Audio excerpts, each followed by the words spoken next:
Specially वे student जो English medium से पढ़ाई नहीं किए हैं, उनको इंग्लिश का क्वेश्चन आंसर याद करने में बहुत बड़ी समस्या होती है।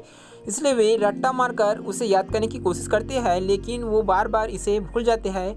तो मैं इसी समस्या को देखते हुए मैं आज आपको बताऊंगा कि स्टूडेंट आसानी से इंग्लिश का क्वेश्चन आंसर कैसे याद कर सकते हैं, वो भी बहुत ही आसान तरीके से। मैं आपको गारंटी देता हूँ कि इस वीडियो को देखने के बाद आपको इंग्लिश का क्वेश्चन आंसर याद करने में बहुत बड़ी हेल्प होगी। तो चलिए वीडियो शुरू करते हैं। सबसे पहली बात यह है कि जो भी स्टूडेंट है, यदि उसको अपने इंग्लिश का क्वेश्चन आंसर याद करना है तो सबसे पहले आपको जो इंग्लिश का बुक है उसमें जो भी लेसन है और उसमें जो भी कविता या स्टोरी दिया है उसको सबसे पहले ध्यान से पढ़ना है और उसको अपनी भाषा में अच्छी तरीके से पूरी तरीके से समझना है। जैसे यहाँ पर हमारा जो लेसन होता है वो पूरी इंग्लिश में लिखा होता है, तो उसे अपने भाषा में समझने के लिए उसको सबसे पहले अपने हिंदी लैंग्वेज या जो भी अपनी भाषा है उसमें ट्रांसलेट करके उसको अच्छी तरह से समझना है। या फिर आपको जो भी टीचर पढ़ाते हैं उसे ध्यान से सुनना है और उसमें जो भी घटना होता है या जो भी बात कही जाती है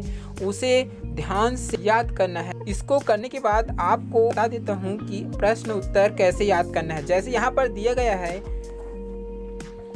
who is the true daughter of old time. यहाँ पर दिया हुआ है, ये देखिए यहाँ पर देख सकते हैं, who is the true daughter of old time. अब इसे समझने के लिए हम इसे अपने भाषा यानी हिंदी में ट्रांसलेट करेंगे। यहाँ पर ये देखिए हमारे जो बुक है उसमें नीचे की ओर दिखाई दे रहा है हिंदी भाषा में ट्रांसलेट। जैसे यहाँ पर हम इसके सबसे पहले आप मीनिंग निकालेंगे। जैसे यहाँ पर हु मतलब हो रहा है यहाँ पर कौन, या अब इसी प्रकार से हम इसे याद करेंगे कि कौन है। उसके बाद यहाँ पर true daughter of old time, यानी यहाँ पर लिखा है ट्रू डॉटर यानी सच्ची या वास्तविक पुत्री। यहाँ पर देखिए, यहाँ पर देख सकते हैं, यहाँ पर मीनिंग आ रहा है डॉटर, ट्रू डॉटर, यहाँ पर वास्तविक पुत्री, और यहाँ पर ओल्ड टाइम का मीनिंग आ रहा है यहाँ पर प्राचीन समय। इसी प्रकार सबसे पहले समझना है कि क्वेश्चन में हमको क्या पूछा जा रहा है, और आपका यहाँ पर जो मीनिंग हो जाएगा वो आ जाएगा कि।